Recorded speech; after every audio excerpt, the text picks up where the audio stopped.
ناصر الدين شبلي موسيقي تونسي، أستاذ بالمعهد العالي للموسيقى بتونس. أرتيست. بدينا بالغرام، حتى طورناه الغرام هذاك. دخلنا البروفيسيوناليزم. وقاعدين نجربوا في حاجات ونعملوا في مشاريع، وإن شاء الله ربي يوفقنا اللي نعملوا فيه.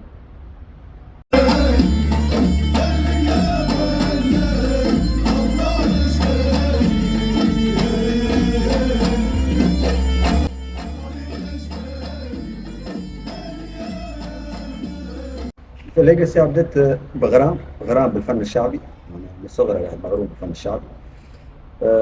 وزيد بحكم زاد القراية، معناها كي تدخل في دراسة أكاديمية للموسيقى، وتسافر، سيرتو برشا بلدان، تكتشف أهمية الموسيقى التونسية بصفة عامة، والموسيقى الشعبية بصفة خاصة. علاش؟ على خاطر موسيقى الشعوب بالنسبة لي أنا حاجة مهمة برشا باش تعرف الثقافة نتاعك للعالم.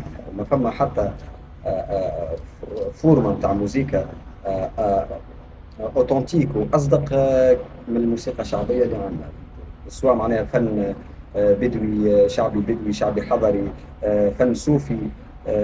هذوما هما اللي انا نراهم يمثلوا الموسيقى التونسيه بدرجه اولى.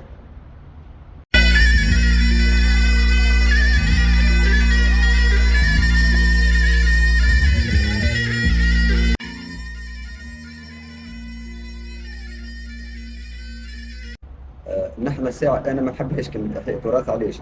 على خاطر إحياء تراث معناها أنت تعاود في حاجات من التراث وتعاود تصيغ فيهم وتقول فيهم بطريقة أو بأخرى، فهمت؟ نحن البروجي بتاعنا فما باك جراوند كبير من التراث، مستوحى من التراث.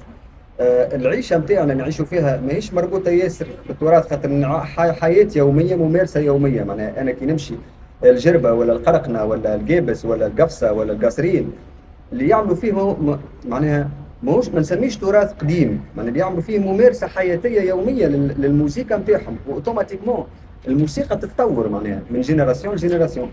دونك انا نرى اللي الفن الشعبي اللي يتقدم فيه في اللاقة، اول حاجة فيه صياغة جديدة، ومستوحاة من الموروث اللي عندنا، من الايدونتيتي كولتوريل اللي عندنا بجميع يعني اصنافها. وفيه الحاجة، النقطة القوية اللي فيه اللي هي لا كرياتيفيتي، معناها نحن ننتجوا، نوزعوا، نطوروا، نعملوا في أغاني خاصة بالفلاقة. عندنا ريpertoire كبير بالنسبة للفلاقة، حتى برشا ناس ما تعرفش. نحن خرجنا من الفلاقة توا اللي يعرفوه العباد يمكن أربع خمسة تيتروات، ونحن عندنا ما يقارب أكثر من 25 أغنية. خاطر ماهوش سهل باش تحكي على موضوع، معناها اغاني ملحميه، اغاني ثوريه، اغاني تحكي على الحب، اغاني تحكي على الحياه، اغاني تحكي على الرجله، اغاني تحكي على البطولات نتاع الفلاقه اللي هما الناس تعرف، اللي هما الفلاقه اللي هما طلعوا للجبال وخرجوا المستعمر. الفلاقه توا معناها بالموسيقى هما المعلميه، هما الصنايعيه اللي تدافع على الايدونتيتي كولتوريل نتاعهم. الفلاقه في الموسيقى هما القصابه، هما الزكاره، هما الطباله، اللي اب عن جد يصنع في الطبله نتاعو وماخذ الصنعه، ويصنع في القصبه ويصنع في الزكره. هذوما بالنسبه لي انا فلاقه. دونك الريpertoire هذاك الكل يلزم يتحكي عليه. هذاك علاش المشروع كما قلت لك نتاع عرض فلاقه ما ينجمش يكون يشبه حتى مشروع اخر، على خاطر في صحيح في الناس كي تشوف فن شعبي بطبيعه فيه شتيح وفيه الطبله وفيه البندير وفيه الدربوكه، لكن المسار نتاعو ماهوش المسار نتاع الاخرين. هذا ايش حبيت نوصل. وهو ديجا معناها الاسم في حد ذاته واضح، معناها كي تقول عرض فلاقه ماهوش عرض اخر، معناها من غير ما نسمي الاسامي.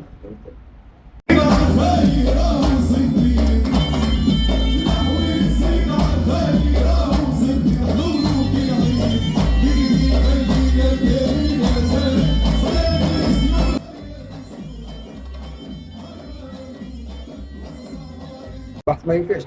نحن ديما في بحث متواصل معناها على الصنعه، على الخدمه، كيفاش نطوروا، كيفاش نضيفوا، كيفاش نحسنوا، كيفاش معناها الفن من غير بحث ما ينجمش يتطور وما ينجمش يقدم. والانسان بطبيعته معناها من غير بحث ومن غير مجهود ما ينجمش يطور من روحه. دونك الريشيرش حاجه مهمه ياسر، انا نراها بالنسبه لاي عرض فرجوي بالاساس.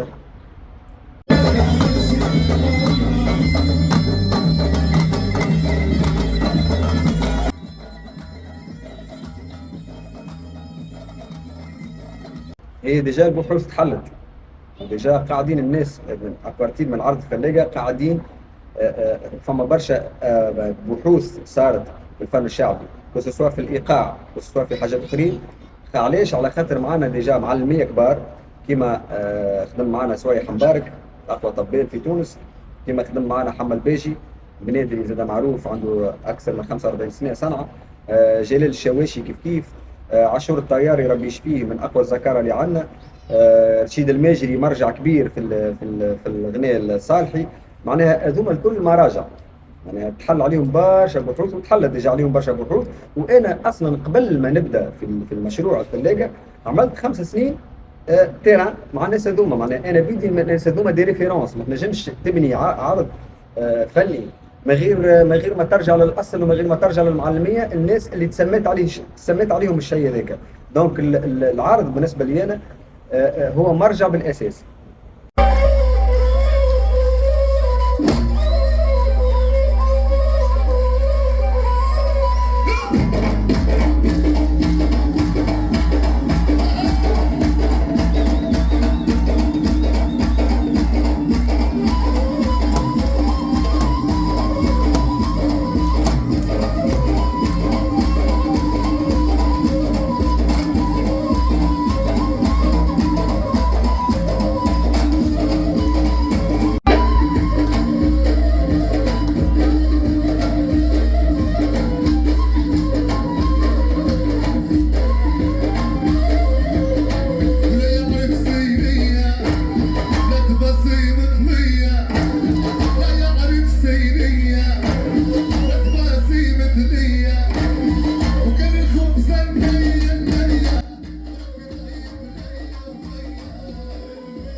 المعايير اول حاجه الصنعه، معناها يبدا انسان متمكن من يمارس، متمكن من الشيء اللي يعمل فيه يوميا، معناها اللي يخدم فيه في عيشته في حياته اليوميه. خاطر كي يجي بحث معنا نحن ماناش باش نبدلوا له قوالته ولا ماناش باش نبدلوا له خدمته، باش يقعد يقول في الشيء اللي يقول فيه. لكن نحن عندنا اضافات في الريpertoire، في الاغاني، في التوزيع، في كل شيء.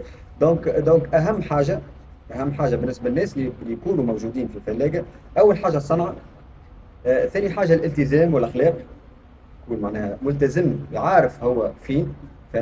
فانا خدمه هو في مشروع موسيقي كبير، ينجم يكون معناها اضخم من هكا برشا واكبر من هكا برشا في ان شاء الله في فتره اخرى ان شاء الله مستقبليا. والحاجه الاخرى اللي يكون يمن، مش معناها يمن برشا اصوات وبرشا موجودين في الساحه، برشا اصوات وبرشا صناعيه، معناها ما عندي ما نقول فيهم ناس معلميه وطيارات. لكن الايمان هو العنصر الاساسي بالنسبه للفلاجه. ايش معناها الفلاجه راهو ماهيش عربون.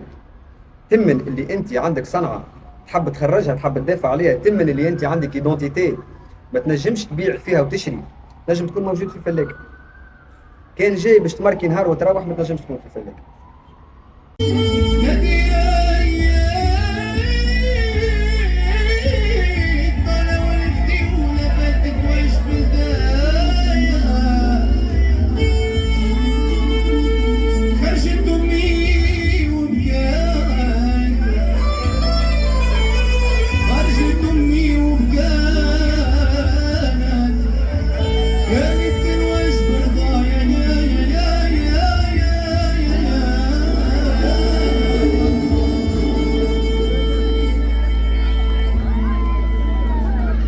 جهالنا يا حب اسمعني زمورك شعر وانت ديما متبعني معاني في الأول. اسمع الله يا حب اسمعني زمورك شعر.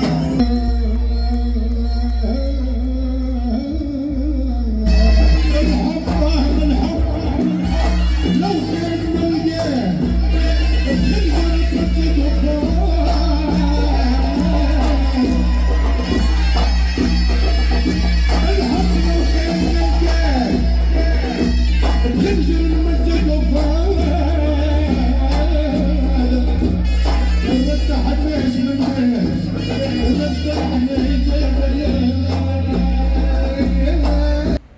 صاحبي خويا وعرفي وخوي كل شيء معناها رشيد. رشيد تعرفت عليه يمكن 2014 2015.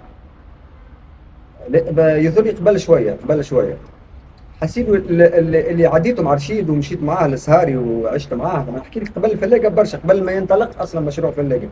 الحقيقه معناها اكتشفت انسان معلم كبير، اكتشفت ناس محبوب يحبوه الناس. الصنعه اللي تربى عليها واللي يحبها مش سهله صعيبه برشا، والدومين صعيب برشا اللي هو يعمل فيه. وصوت الحقيقه معناها في الصالح اللي يقول فيه معناها بعد المرحوم اسماعيل الحطاب. انا سمعت برشا يعطيهم الصحة، لكن رشيد نتصور أنا لو سول اللي خلف اسماعيل الحطاب في الفن الصالحي، فهمت. دونك ورشيد راهو على المعلومة برشا ناس ما تعرفهاش. رشيد راهو مولود في تونس وأصله من القصرين ماجري، والغناء نتاعهم في القصرين نوع آخر على القصبة. رشيد تلمو حب الفن الصالحي وتربى عليه وعاش فيه، ولا يأديه خير حتى من الناس نتاعو، فهمت. دونك رشيد بالنسبه لي انا قيمه ثابته، عرسه من العرس في الفلاقه. تعلمت منه برشا، وهو زاد الفلاقه ضافت له برشا في مسيرته، خاطر تحب ولا تكره. فما حاجه في الفن الشعبي في تونس ديما خليه في اخر حاجه تحكي عليه، ولا ذوكم هاكم بطبيعتهم يخدموا هاكم معناها منطق نتاع ما نقولش محقرانيه، لكن ديما في الصف الاخير، فهمت. الحقيقه مشروع معناها فلاقه اتاح الفرصه لبرشا ناس كيما رشيد كيما غيره باش يظهروا دون دي كادر معناها مزيانين في مهرجانات كبيره. وانا تمنيت معناها معناها تمنيت لو يعني تجينا الفرصه باش نعملوا عروض اكبر ونمثلوا تونس حتى لبرا، فهمت. خاطر هذا هو وجهنا، معناها هذا وجه البلاد. معناها وقت اللي تحكي على معلميه تغني الصالحي وتغني القصبه وتغني المزود وتغني والات عندها اكثر من 700 سنه موسيقيه، فهمت. دونك هذا نتصور انا حسب ما درت العالم وشفت هذا اقرب حاجه للناس، فهمت. انا حتى كي درت الناس تحترمك كي تجيب له انسترومون اوتنتيك، كي تجيب له صوت ما يعرفوش، كي تعطيه جمله موسيقيه جديده عليه، لهنا تولي العباد تسمعك. هذا الشيء اللي نضربوا عليه ونحاربوا عليه، ومازال باش يقعد في اللاقه راهو، على خاطر نحن مازلنا نفلقوا باش نلقاو البلاصه نتاعنا اللي نستحقوها واللي يستحقوها الناس المعلميه اللي معنا.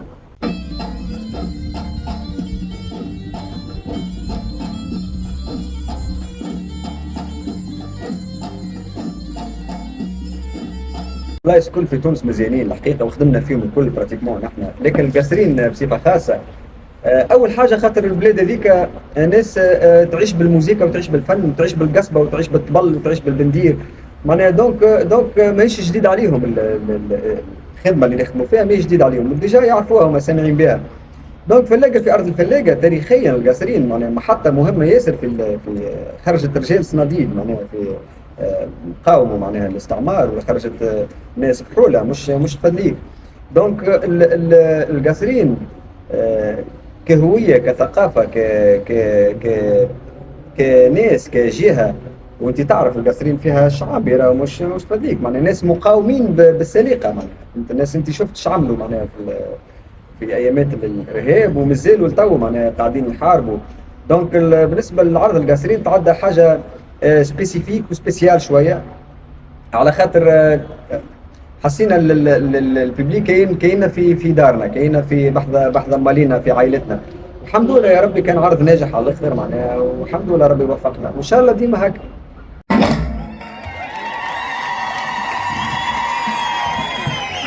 ميرسي قاسرين.